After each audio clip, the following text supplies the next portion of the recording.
தகரம்னா சிறுமை, ஆலயம்னா வீடு. இந்த மிக நுட்பமான வீடு. அங்கதான் சிவபெருமான் திருக்கூத்தாடுறாரு. கூத்தாடுமிடம் அரங்கு, அம்பலம் என்று சொல்லப்படும். எனவே தகர அம்பலம் இத தமிழ்ல சொன்னோம்னா சிறுமை அம்பலம். தகரம்னா சிறுமை, அந்த அம்பலம் அதுதான் சிறுமை அம்பலம் தான் சிற்றம்பலம் என்று சொல்லப்படுது.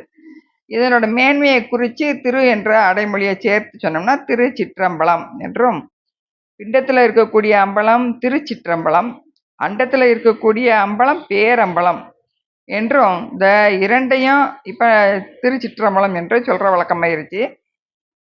இந்த சிற்றம்பலம் திருச்சிற்றம்பலம் இல்லாத இடமே கிடையாது. மேலே கீழே எங்கும் நீக்கமர நிறைந்து இருக்கக்கூடியது. இதை உணர்த்துறதுக்கு தான் திருமுறை நம்ம ஓதும் பொழுதும் முடிக்கும் பொழுதும் திருச்சிற்றம்பலம் திருச்சிற்றம்பலம் சொல்றோம். திருச்சிற்றம்பலம் அண்டத்துக்கும் பிண்டத்துக்கும் இருக்கு. இந்த உள்ள